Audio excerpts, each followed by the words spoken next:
울산에서 동쪽으로 약 60km.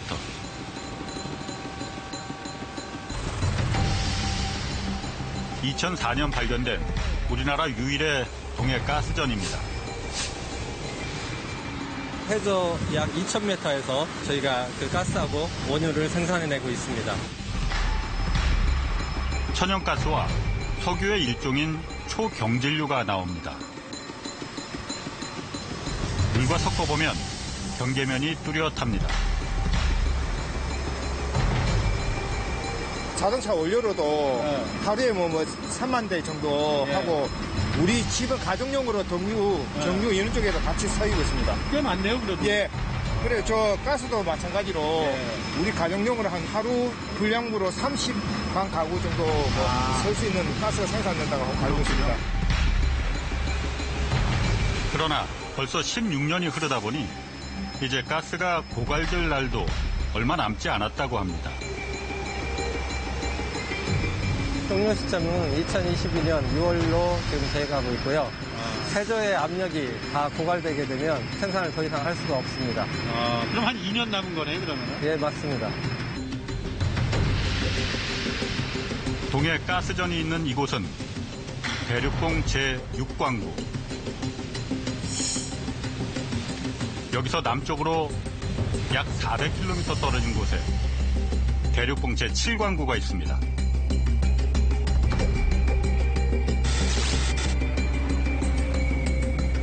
몇 년 전엔 이 7광구에 괴물이 산다는 설정으로 영화가 만들어지기도 했죠.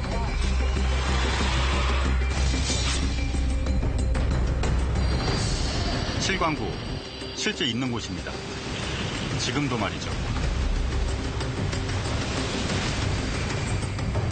1980년대 초, 이 7광구 개발이 막 시작됐을 당시 우리 국민들은 너나 할 것 없이 산유국이 된다는 꿈에 부풀었습니다. 그러나 일본과 공동 개발 구역으로 묶이면서 발목이 잡혀 지금까지 30년 넘게 손도 못 대보고 있습니다. 일본의 의도가 해당 해역에서 많은 대륙붕을 자기네들이 가져가겠다. 심지어 앞으로 8년 뒤엔 완전히 일본의 소유로 넘어갈 가능성이 높습니다. 일본 정부가 이제 언젠가 이게 표약이 끝나면은 단독으로 하든가 어쨌든 그때서 생각을 다시 하자는 거죠. 그런데 최근 우리 정부가 승부수를 던졌습니다. 제7광구 개발을 다시 추진하겠다고 일본에 선언한 겁니다. 사실상 이번이 마지막 기회입니다.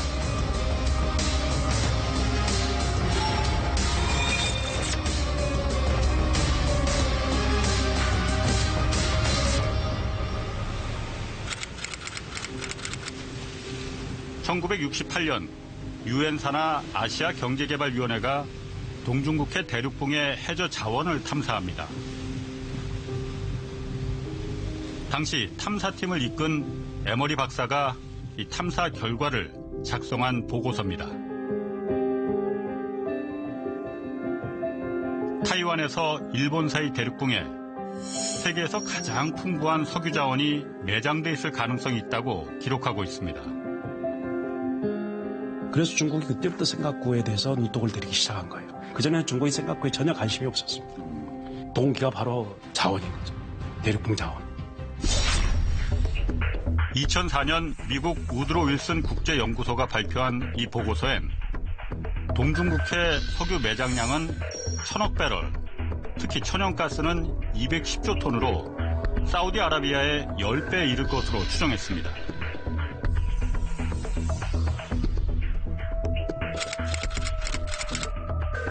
유엔 보고서가 발표된 직후 박정희 정부는 이 대륙붕 7광구에 대해 영유권을 선포합니다.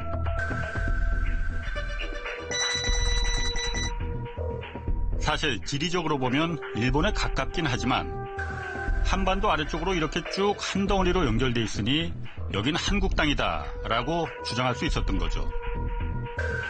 당시 국제법은 대륙붕이 어느 나라에 연결돼 있는지로 그 소유권을 인정했거든요.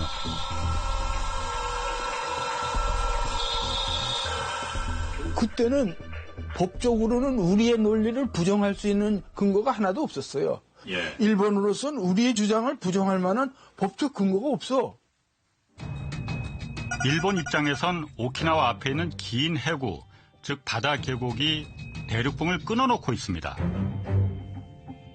이 해구의 깊이가 600m나 되다 보니 일본과 대륙붕이 서로 연결돼 있다고 주장할 수 없었던 거죠. 일본은 자연적인 연장이 되지를 않거든요. 오키나와 해구에서 바로 단절돼 버려요. 일본의 본토에서 바로 단절이 돼 버리니까, 그러니까 일본의 입장에서는 엄청난 기습 공격을 받은 거죠. 법적으로. 그러니까 일본이 우리 보고 와서 이제 협상을 하자. 잘못하면 다 한국 측에 내주게 생겼으니까. 우여곡절 끝에 우리 정부는 1978년에 칠광구를 일본과 공동 개발한다는 조약을 체결합니다.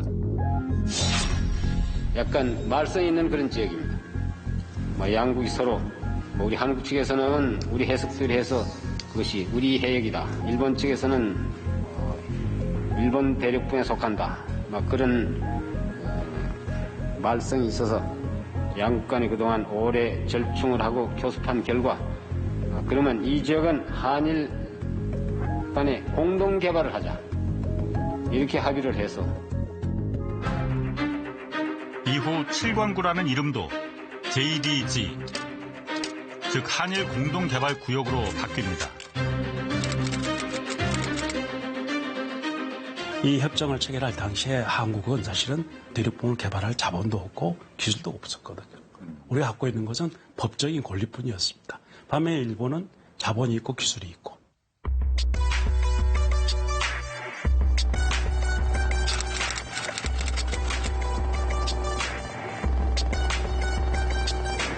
전 국민의 관심이 집중된 가운데 제주 남방 330km 지점, 전 국민이 그렇게도 바라던 석유가 드디어 이 제7광구 제7소구역에서 터졌습니다.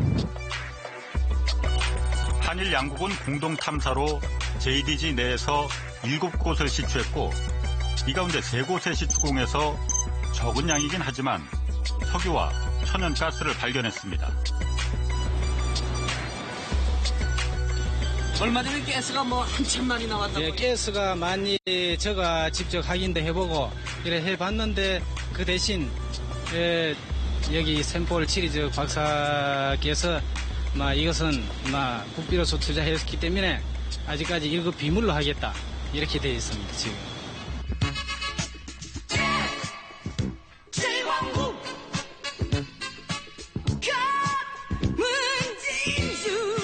온 국민이 산유국의 꿈에 부풀었습니다.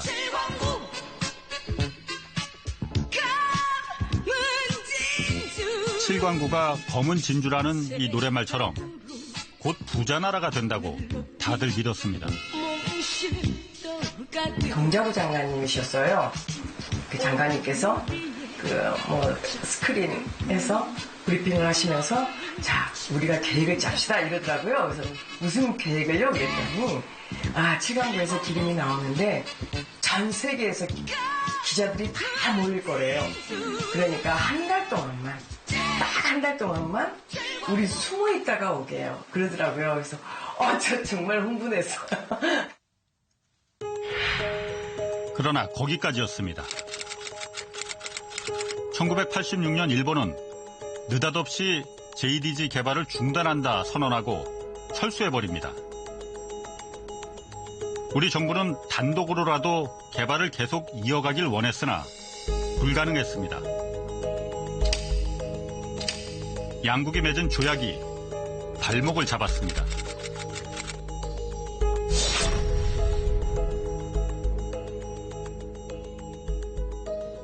이 안에가 서고인가요? 이런 이쪽이? 네, 이쪽 서고가 들어갑니다. 그럼 역대 그 정부 기록물들 다 보관되어 있는 겁니까? 이 서고 안에? 다 있지는 않고요. 네. 번역별로 이렇게 나눠져서 그렇군요. 이제 들어가 있습니다.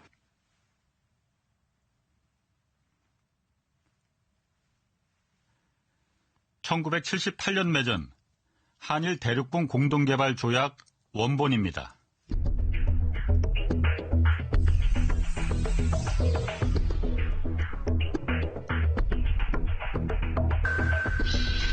탐사와 시추는 양국이 반드시 공동으로 해야 한다고 명시하고 있습니다. 양국 가운데 어느 한 나라가 반대하면 아무것도 할 수 없게 묶어놨습니다. 공동으로 하자고 합의를 해놔버렸잖아요.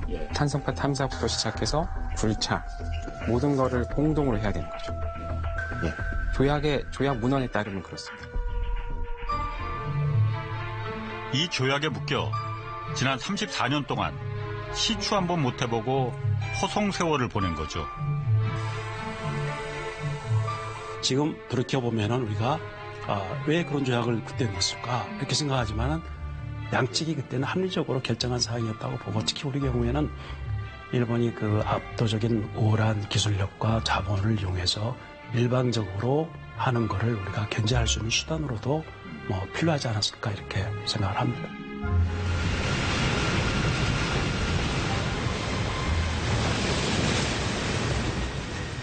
그럼 당시 일본은 왜 갑자기 개발을 중단한 걸까요?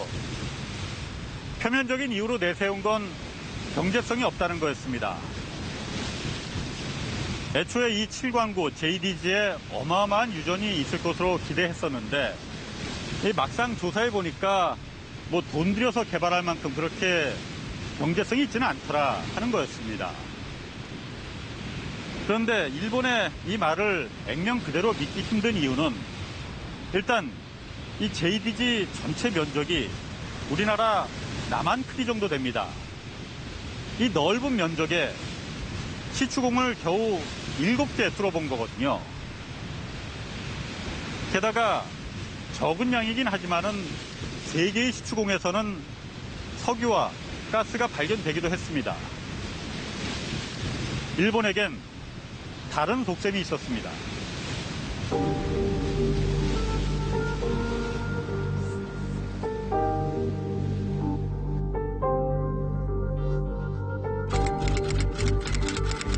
(1982년) 유엔은 새로운 국제해양법 협약을 채택합니다.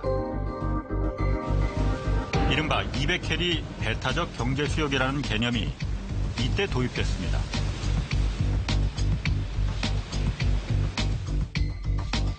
대륙봉도 그 이전까진 어느 나라에 연결돼 있는지로 영유권을 인정해줬는데 이게 복잡하고 또 국가 간 분쟁도 많으니 그냥 중간으로 나누자는 겁니다. 한국과 일본의 중간선으로 나눠보면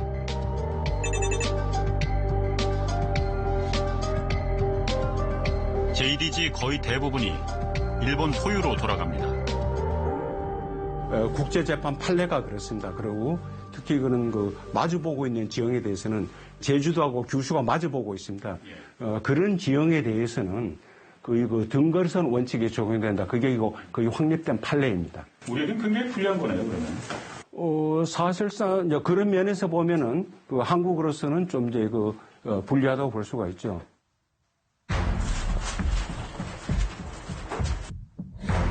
특히 JDG 조약은 50년 동안만 유지하기로 서로 합의했습니다. 1978년 체결했으니 2028년, 앞으로 8년 뒤 종료됩니다. 땅속에 묻혀있는 석유가 어디 사라지는 것도 아닌데 굳이 한국과 공동개발해서 반씩 나눌 필요가 있겠느냐 하는 생각이 들겠죠. 일본의 의도가 단순히 이 경제성이 맞지 않는다. 이게 사실 목표가 아니라 해당 해역에서 많은 대륙붕을 자기네들이 가져가겠다. 지금 현재부터 8년 사이에 어떤 커다란 변화가 없다면 결국은 이 협정은 이제 종결되고 말고 소위 7광구, 해저광구는 결국은 무위로 돌아가는 그런 결과로 된다고 봐야겠죠. 앞으로 8년 남은 JDG 조약에 대해 일본 정부가 어떤 입장을 표명한 적은 아직까지 없습니다. 물론 양국이 합의하면 조약을 연장시킬 수 있지만 일본 정부가 동의할지는 미지수입니다.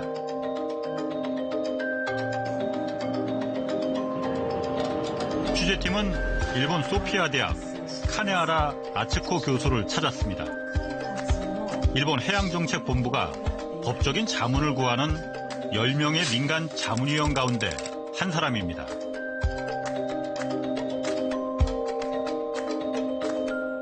まず大陸棚への権限の根拠は距離であって自然な延長ではないこと。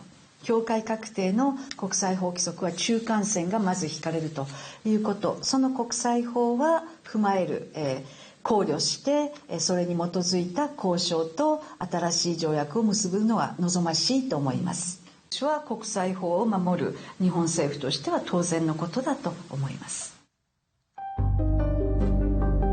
한국이 동의하지 않을 경우 국제재판에 결정을 맡겨야 한다고 말합니다. 国連海洋法条約には韓国も日本も当事国となっています。それから特に大陸棚の境界画定についての法規則が裁判実践、国際裁判ですね、国際裁判により確立してきています。この大陸棚の境界画定の国際法規則として最初に中間線を引いてみて必要があれば公平な解決のためにそれを調整するという規則が国際裁判により確立してきています。国際法を守る日本政府としては当然のことだと思います。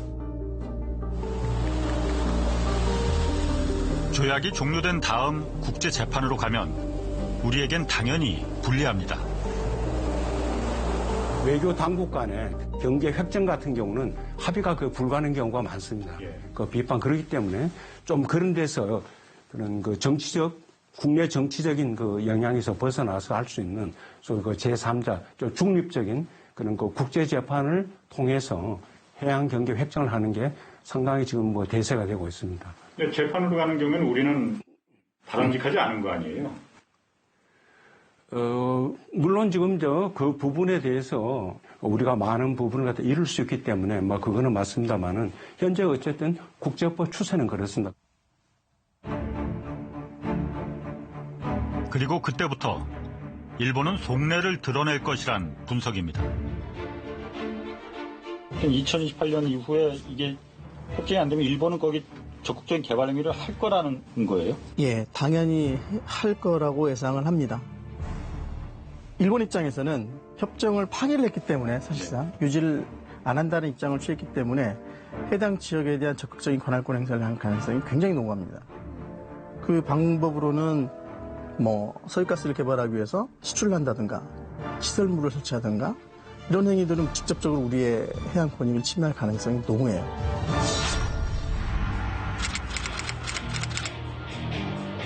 올해 1월 2일 우리 정부는 어쩌면 마지막이 될지도 모를 승부수를 던졌습니다. 산업자원부가 JDG를 개발할 조건권자로 석유공사를 지정하고 2028년 조약이 종료되기 전에 본격적으로 탐사, 시추하겠다고 선언한 것입니다.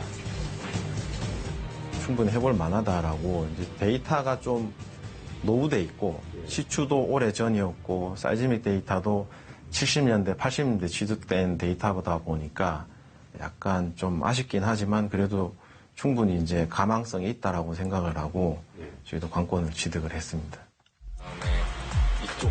7광구 중에서도 왼쪽에 있는 2소구와 4소구가 탐사 대상입니다. 석유는 그릇 모양으로 생긴 깊은 분지 지형에 죽은 바다 생물들이 수억 년에 걸쳐 차곡차곡 퇴적되면서 만들어집니다. 이 분지가 깊을수록 석유가 있을 가능성도 그만큼 높은데 이 JDG 서쪽 대륙붕 지역에는 이미 중국의 해상 유전들이 석유와 천연가스를 뽑아 올리고 있습니다. 노란색으로 좀 더 노랗게 보이는 곳이 분지 지역입니다. 그래서 이 분지는 요 중국 핑우유전이 있는 데가 이제 가장 중심부로 이제 알려져 있고요. 가장 깊군요. 그러니까 빨갛게 보이는. 예, 가장 깊고 가장 먼저 형성된 분지입니다. 예. 그리고 이 가장 깊고 먼저 형성된 분지부터 시작해서 이 양옆으로 이렇게 넓게 분지가 이제 발달하게 됐습니다. 예. 그래서 처음에 이제 분지 분포가 이제 2, 4소구까지 어느 정도 이어져 있는 것으로 이제 판단이 되고요. 중국의 해상 유전들이 몰려있는 대륙봉 분지와 연결된 같은 구조라는 겁니다.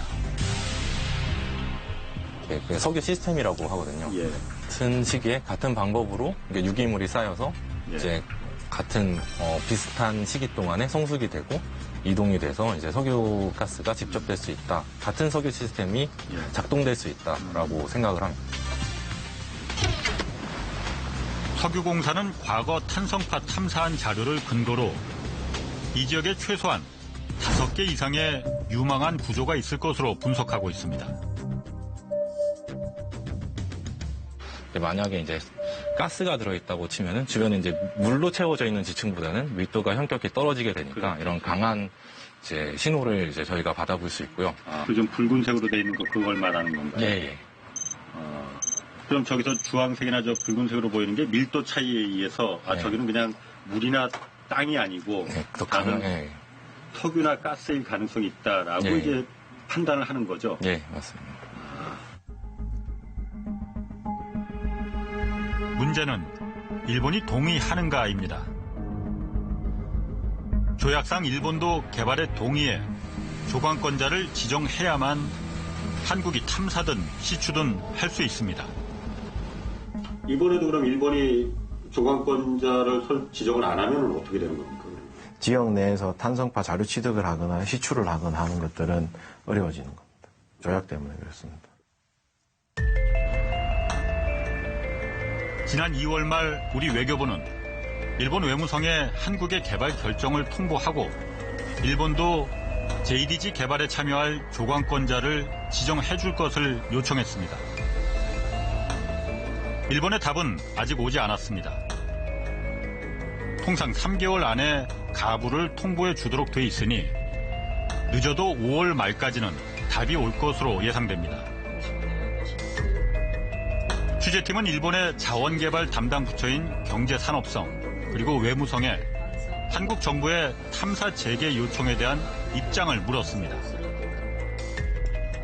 実際今日本の方でのどのような動きがあるのかということで、ちょっとインタビューのお願いをしたいという希望があります。取材の場合はちょっとすいません、直接ではなくて、国際報道課組織をちょっと通していただきたいんですけれども。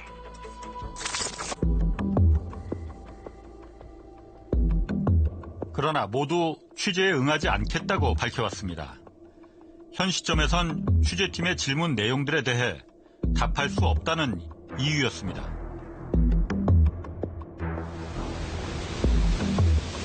과거 전례로 봤을 때 이번에도 일본이 개발에 동의할 가능성은 그리 높지 않습니다.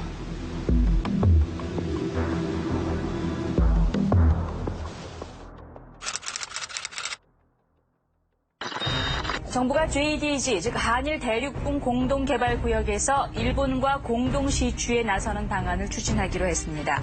산업자원부는 일본을 방문하고 있는 정세균 장관이 니카이 도시히로 일본 경제산업성 장관과 만나서 JDG의 유망 구조에 대해서 공동 시추할 것을 제안했다고 밝혔습니다. 당시 산업자원부는 추정 매장량이 최소한 3,600만 톤, 동해가스전의 9배는 넘을 것이라며 공동 시추를 제안했습니다. 그러나 일본은 거부했습니다. 당시 일본 경제산업성 자원 담당관의 인터뷰 내용입니다. 埋蔵量で言えばやや低くなります。開発確率としても低くなるというその両方のデータの解釈が韓国側がよりポジティブに見ているのに対して日本側がよりそこはネガティブに見ているという同じデータを見ながらもそういう解釈が違ってきているということだと思うんですね。 특히 한국이 탐사 비용을 모두 부담한다는 조건이라 해도 허용할 수 없다는 입장이었습니다.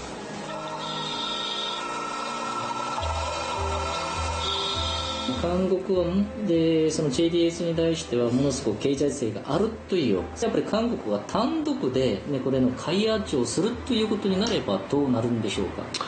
これは日韓の今のその法的枠組みからすると、韓国側企業と日本側企業が共同してやると、今の法的枠組みの中ではなかなかそれをすんなりと進めるということにはならないのかもしれないですね。 이후 한국의 탐사선이 단순한 연구 목적으로 JDG 근처만 가도 일본은 민감한 반응을 보였습니다. 일본의 초계기가 주기적으로 떠요.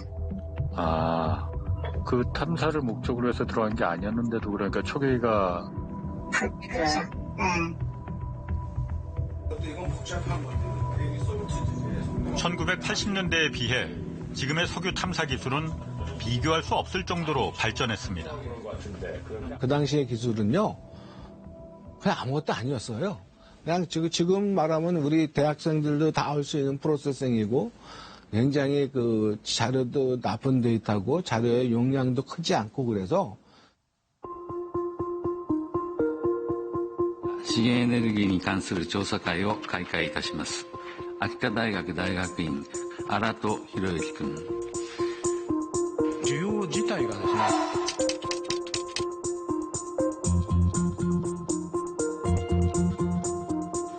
일본의 대표적 석유 탐사 전문가인 아라토 교수를 만났습니다.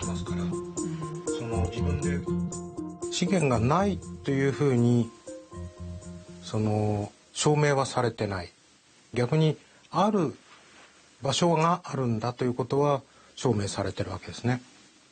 広いエリアの中にほんのいくつか実際に試掘されていて、で実際に天然ガスや油の兆候を見つけているわけですね。でそういう意味ではまだまだ掘る場所はあると。したがって有望であるというふうに思ってます。やっぱりやらないのはやっぱり政治的な今の環境が整えてないという。それ以外にはないと思いますね。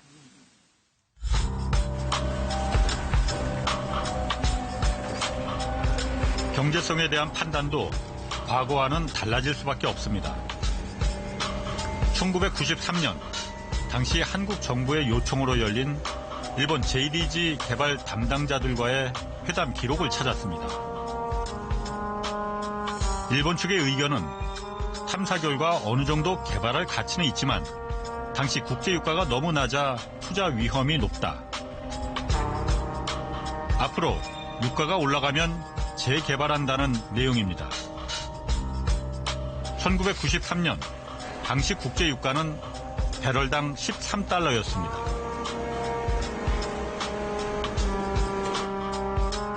특히 일본은 이 개발을 포기한다는 결정을 대외적으로 보도하지 말아줄 것을 요청했습니다. 最新のデータの取り方でいけばかなり今までとは違ったというかもっと詳しいことが分かる。それは間違いないですね。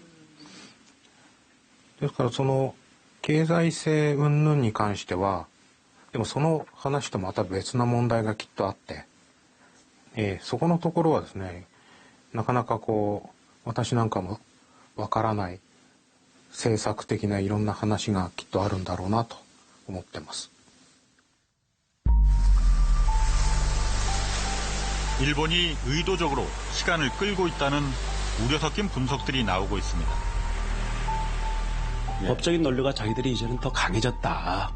이렇게 생각을 하면은 시간은 일본 편에 있다라고 생각할 수도 있겠죠. 법적으로는 자기네들이 유리하다라는 그런 근데 굳이 가치 공동 개발할 필요성이 절실하지 않다면 석유라든가 해저 광물 자원은 없어지는 게 아니잖아요.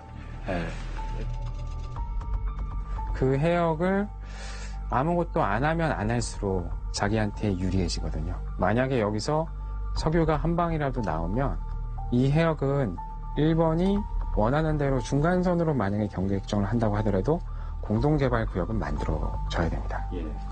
그런 상황을 막으면 막을수록 일본에게 유리한 거죠. 석유가 한 방울도 안 보이면 안 보일수록, 뭔가 자원이 조금이라도 안 보이면 안 보일수록, 그리고 협력의 단계를 안 하면 안 할수록 유리하죠.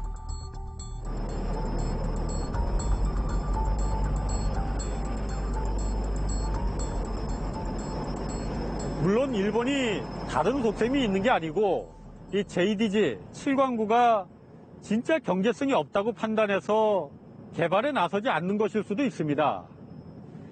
해상에서 이 시추공 하나 뚫는데 한 500억 원 이상 든다고 하니까 신중할 수밖에 없겠죠.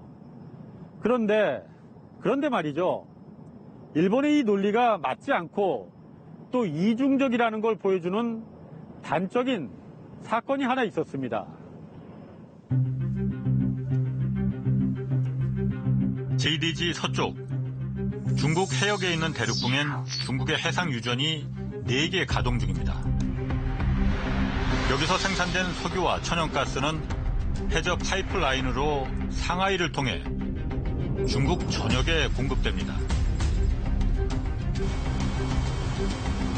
매장량이 어느 정도인지 중국 정부가 밝히지는 않지만 해저 파이프라인으로 이송할 정도면 생산량이 꽤 될 것이란 추정입니다.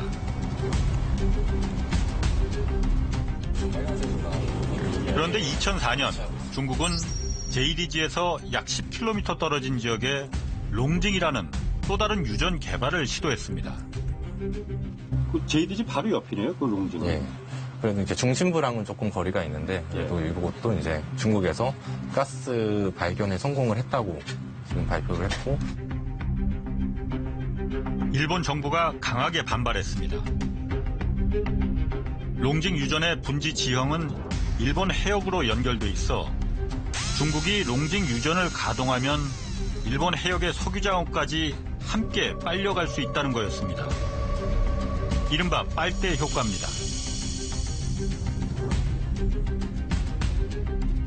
因为这个春晓啊，游戏井呢已经呢打出了资源，那么这样的话呢，他担心呢商业化以后会影响到日本的利益啊。那么在这种情况下呢，他就想办法呢使中国呢接受他的要求。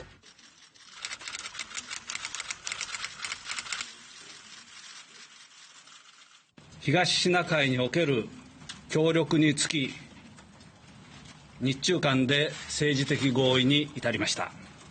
今後さらなる協議を進めまして、東シナ海が平和、協力、友好の海となるだけでなく、日中の重要なエネルギー供給源となることを期待いたしております。2008년 일본은 롱징 유전 바로 아래쪽에 중국과 대륙붕 공동개발구역을 설정하기로 합의합니다. 그런데 위치가 문제였습니다. JDG 바로 옆, 직선거리로 겨우 860m 떨어진 곳입니다. 860km가 아니고 860m입니다. JDG가 경제성이 없다던 일본이 바로 옆에선 중국과 공동개발을 추진하겠다고 나선 겁니다. 일본의 논리는 상반되는 게 맞죠. 유망하지 않으면은 뭐 같이 붙어 있는 지역이니까 여기는 유망하지 않다고 하면서 같이 붙어 있는 지역, 여기는 또 중국이랑 같이 그렇게 하는 거는 약간 조금 이해하기 힘든 부분도 없지 않아 있습니다. 네. 1kmが近いのか遠いのか、そこは一概には言えないですね。でもそばであれば、有望性はきっと似てるねというふうに考えるのは普通ですよね。それはその通りだと思います。見つかってる場所のすぐそばにはきっとあるに違いない。これは普通に考えることで、それはその通り。 이후 중일 공동개발에 실질적인 진전이 없이 지지부진한 상태가 계속되자 일본은 중국과 일본 간 정상회담이 있을 때마다 이 문제를 계속 정상회담 의제로 올려 중국을 압박하고 있습니다. 그 중일 대륙붕 공동개발에 관한 건은 일본이 상당히 공을 들이고 있는 것으로 파악되고 있습니다.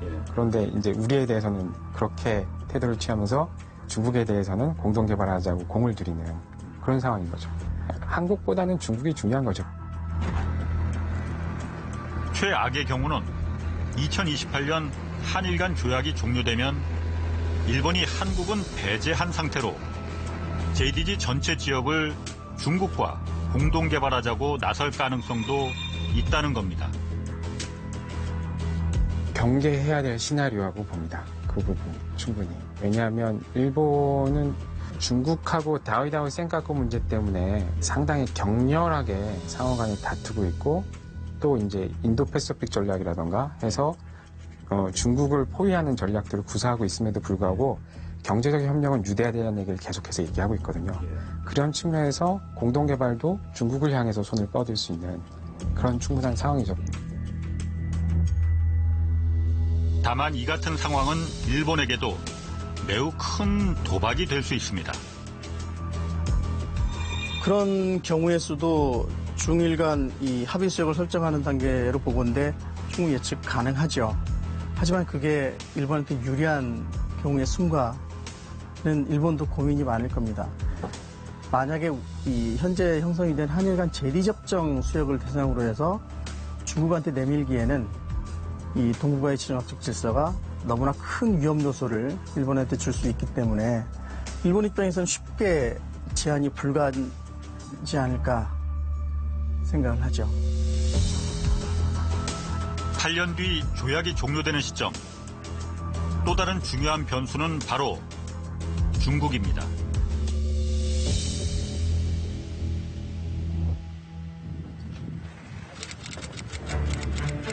(1999년) 유엔은 세계 각국이 대륙봉에 대한 영유권 다툼이 빈번해지자 각 나라의 자국의 대륙봉 경계가 어디까지인지 충분히 조사해서 제출해 줄 것을 요청했습니다.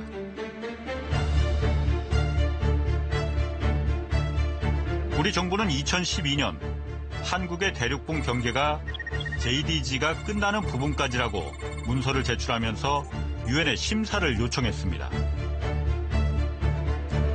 동중국해에서 우리 대륙봉의 끝이 오키나와 해구에까지 미친다는 그런 우리 입장을 국제사회에 공식적으로 선언하는 의미가 있습니다. 유엔 대륙봉 한계위원회 50여 명의 심사위원 가운데 유일한 한국인 박용환 위원입니다. 한국이 문서를 제출한 뒤 일본이 즉시 반대 의견을 내면서 그 대륙봉 경계 심사는 일단 보류된 상태라고 합니다. 2구역하고 4구역을 이번에는 일본이 동의를 안 했다. 동의를 안 했는데 한국 정부가 일방적으로 제출한 것이기 때문에 심사를 하지 말아달라고 이제 요청을 한 거죠. 그래서 우리는 아마 5년 이내에 만약에 심사를 했다면 5년 이내에 그 경계획정 심사 끝났을 텐데 결국은 일본이 반대함으로써 지금 심사를 못하고 지금 일종의 웨이팅 리스트에 들어가 있어요. 문제는 비슷한 시기에 중국도 유엔에 중국의 대륙봉 경계 문서를 제출했습니다. 그런데 중국의 대륙봉 영토에 JDG를 포함시켰습니다. 우리가 주장하는 경계명과 거의 일치합니다. 이 기회를 놓치면 안 되니까 중국이나 우리도 우리가 주장할 수 있는 대륙봉 경계가 어디까지인가를 우리 한계위원회 법에 의해서 확정 지어달라는 거지. 그러니까 자원개발은 낭중이고 일단 대륙봉 한계위원회에서 경계 획정을 받아놔야 되니까. 받아놔야 되니까 중국이나 우리나 서로 일단 받아놓자. 지역이 뭐 겹치더라도 받아놓고 보자. 2028년 한일 간 조약이 사라지면 중국도 JDG에 대한 권리를 주장하겠다는 통보나 마찬가지라는 해석입니다. 중국은 뭐 기다릴 것도 없죠. 그 이전에 이미 다 자기네들 거기에 대한 자기들이 권리가 있다고 주장을 해놨기 때문에 그 개발협정이 없어지면 중국 입장에서는 이제 그 수역은 그러면 자기들도 권리가 있어라고 이제 더 유연하게 주장할 수 있는 한일의 눈치를 보지 않고 더 유연하게 주장을 할 수가 있죠. 이미 남중국해 대륙봉을 두고도 중국은 필리핀 등 동남아 국가들과의 분쟁에서 공격적인 영유권 주장을 펼치고 있습니다. 중국은 저는 준비는 다 끝낸 상태라고 보고요. 지금은 이 한일 간 JDG 협정이 2028년도에 어떻게 이 전환이 될 것인가를 계속 보고 있는 단계로 저희는 해석을 하고 있습니다. 지금까지는 한일 간의 JDG 협정이라는 이 법적 틀 때문에 들어오지 않았다면 이 법적 틀이 해지가 된 상태에서는 바로 이 중국의 권리가 새롭게 주장이 되고 적극적인 조치까지 이루어질 가능성이 상당히 높죠. 적극적인 조치라는 건 탐사, 개발, 기타 필요한 주권적 권리 행사에 대한 부분이 같이 들어올 겁니다.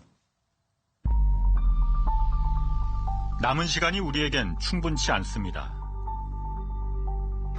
탄성파 자료 취득하고 전산 처리하고 하는데 한 2년 정도 걸리고 시추 준비하고 하는데 또 한 2년, 3년, 4년에서 5년 정도는 있어야지 아마 탐사 시추를 해볼 수 있을 것 같습니다. 그럼 2028년이 지금 조약이 만료되는 기간이잖아요. 네. 그럼 이번이 거의 마지막 기회라고 볼 수 있는 거예요? 네, 그렇게 생각합니다. 이번에도 일본이 거부하면 우리가 취할 수 있는 방안을 준비해야 합니다. 일본이 거부한다고 해서 한국이 단독으로 탐사나 개발을 강행하는 것은 좋은 방안이 아닙니다. 한국이 조약을 먼저 깼다는 빌미를 줄 수 있기 때문입니다. 전문가들은 가장 현실적인 방안으로 중국의 JDG에 대한 권리 주장 가능성을 이용해 일본을 설득하는 것이라 말합니다. 중국한테도 이 한일 간의 대륙분 공동개발 협정이고 구역이 있다는 거는 상당한 저지선 역할을 하고 있거든요. 이 구역 너머로 들어와서 석유 탐사하지 않습니다. 현재. 중국이? 예. 그러니까 이 해역을 잘 지키는 게 일본한테도 중국을 개입시키지 않는 유리한 상황이 될 수 있다는 거죠. 일본한테도 한국과 같이 논의를 하는 것이 일본 국익에도 바람직하고 유리하다. 이런 부분들을 계속해서 얘기해 주는 것도 필요하죠. 지금 단계에서 한일 간의 JDG 협정을 파기하는 것이 여러모로 일본한테 유익한 요소가 전혀 없다라는 거죠. 중국을 그쪽 해역으로 들어오도록 승인한다라는 걸 전제로 하기 때문에 이 일본 입장에서는 현재 JDG 협정을 유지하는 것보다 훨씬 실이 더 큰 셈법인 거죠. 그래서 그거는 일본한테도 결코 유리한 접근법이 아니다라고 저희들은 분석을 하고 있습니다. 국제 재판으로 가는 경우도 대비해야 합니다. 그런데 중요한 건 조약이 종료된 이후, 즉 한일 간 대륙권 경계를 결정하는 형태의 재판으로 가는 건 한국이 절대적으로 불리합니다. 2028년 조약이 종료되기 전에 일본의 합의 위반을 내세워 한국 정부가 먼저 국제적인 기구에 분쟁 조정 절차를 요구해야 한다는 겁니다. 만료되고 나면 이미 그 협정 효력이 없기 때문에 그 26조 소위 분쟁 해결 조항도 사실상 효력을 잃기 때문에 그 조항을 갖다 원용할 수는 없습니다. 그렇지만 현재 그 협정이 존속하는 한 그 26조에 따라서 분쟁 해결 절차를 이용할 수가 있습니다. 애초에 공동개발 합의를 일본이 지키지 않았다는 점을 내세우면 승산이 있다는 분석입니다. 공동개발 협정의 목표 자체가 그런 공동개발을 위한 것인데 이를 갖다 거부한다면 사실상 그 협정의 그 목적과 취지를 갖다가 이탈하는 거기 때문에 뭐 그런 면에서는 뭐 재판을 해도 꼭 불리하지 않을 수 있다 이렇지만 그런 건 그렇지만은 그 뭐 국제 재판을 제가 겪어 보면은 그 여러 가지 준비 여러 가지 굉장히 많은 문제가 있기 때문에 뭐 그 결과를 갖다 예단하기는 뭐 그러기는 불가능한 얘기입니다. 특히 한국은 그동안 계속 개발을 시도해 왔었다는 점을 국제사회에 인식시킬 필요가 있습니다. 우리는 해당 해역에 자원이 있다라고 봤고 우리는 조항권까지 지정했다. 근데 일본은 없다고 하지 않았느냐라고 하면 우리의 입장이 좀 더 우위에 설 수 있는 거는 되죠. 국제사회에서도 그렇고 일본을 향해서도 일본이 나중에 와서 거기 뭐 뭔가가 있는 것 같은데? 라고 말을 뒤집을 수는 없으니까요. 그리고 그 상황에서 우리가 먼저 그 개발을 하겠다고 달려들었을 때 일본이 개발을 막을 명분도 상당히 사라지는 부분도 있고요. 일본은 그러나 일본 정부가 공동개발 합의를 일부러 이행하지 않은 것은 아니기 때문에 조약을 위반한 것은 아니다라는 입장을 내놓고 있습니다. 日本が条約違反あるいは協定違反を行っているという主張が根拠にあるはずで、それがなかったら裁判に行く必要はないわけですよね。4条1項のオーソライズはステークホルダーが出てきて探査開発したいという申請をしてきてオーソライズするというものだと思っているので、この申請が経済的効用がまだ期待できないので出てきていないときに日本政府はオーソライズという行為をできないわけであって、それをしていないことをもって4条1項の違反というふうに私は言えないと考えています。 물론 이런 주장에 대한 구체적인 법리적 대비도 있어야 합니다. 이게 그럼 우리한테 유리합니다. 철이라고 하는 거는 국제법 그리고 조약상에서는 상당히 아주 강한 의무이고요. 예. 슈드가 오히려 그 의무의 정도가 떨어지고 셜이면 반드시 이해해야 되는 의무입니다. 근데 여기서 each party shall authorize라고 했으니까 네. 일본으로서도 교환권자를 지명할 의무가 있는 거죠. 예. 그러면 우리는 국제법 위반이라고 주장할 수 있는 그 여지가 생깁니다. 이 쉘 때문에, 쉘 authorize 때문에. 무엇보다 우리 정부의 의지가 가장 중요하겠죠.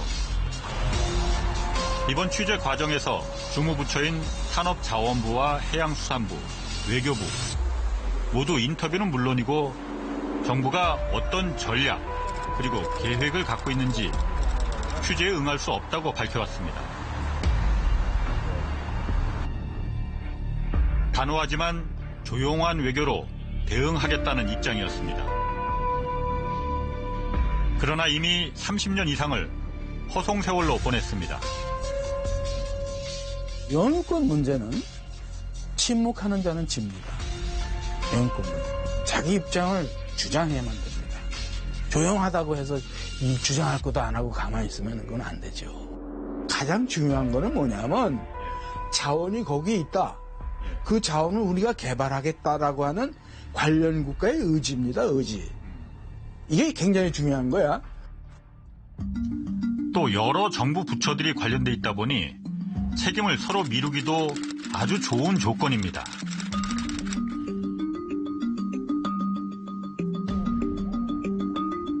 남아있는 시간이 많지 않은 이상 한일 정상 간 의제로 격상시켜야 한다는 주장이 나오고 있습니다.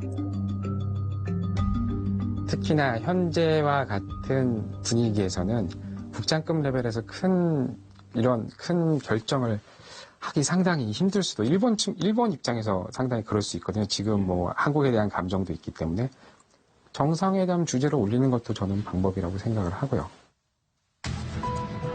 JDG 바로 옆에 설정된 중일 공동개발 구역도 중국과 일본 간 정상이 전격적으로 만나면서 합의가 이루어졌습니다. 지금은 새로운 환경 변화가 생겼기 때문에 이거를 지역회에 대한 전체적인 관리 차원에서 들어간다면 그는 자원적인 측면 이외에 이 협상 채널이 더 필요한 거죠. 뭐 정상 간 만남을 통해서 합의를 통해서 이행하는 것이 가장 유효하다고 생각을 합니다.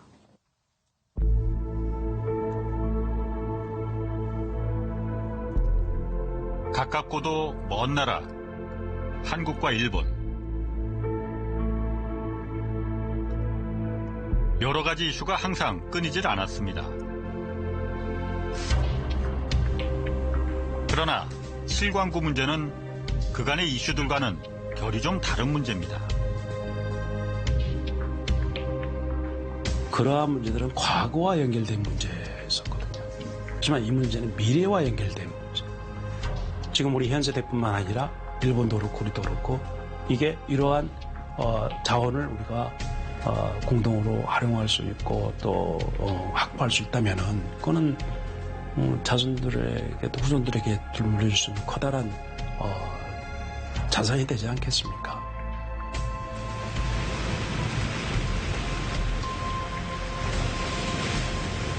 저희 제작진이 이 주제에 대해서 취재하는 내내 느낀 건 어쩌면 이 대륙공 7광구가 실질적인 면에서는 북도보다 훨씬 더 중요할 수 있겠구나 하는 거였습니다. 그리고 이 대륙공 7광구가 존재한다는 사실 자체를 우리 국민들이 좀 더 많은 우리 국민들이 좀 알았으면 좋겠다 하는 생각이었습니다. 7광구가 있다는 사실 자체도 그렇게 많은 사람이 알지 못하고 또 국민들이 별 관심도 없다면은 정부가 가뜩이나 승산이 높지도 않은 이 이슈에 대해서 적극적으로 나서려 하겠습니까? 국민적 여론이 뒷받침돼야만, 그래야만 우리 정부가 하다못해 등 떠밀려서라도 이 이슈에 대해서 더 적극적이고 효과적인 전략을 세울 수 있을 겁니다.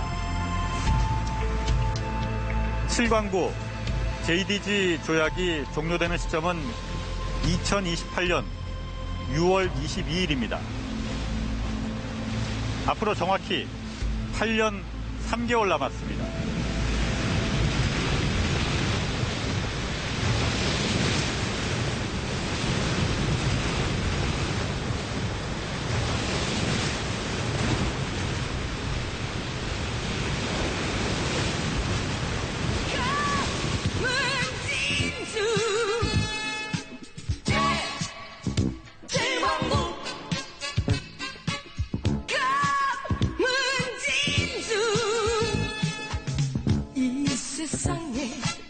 너의 모습 드러낼 때는 두 손 높이 하늘 향해 반겨 맞으리. 최광구 최광구 최광구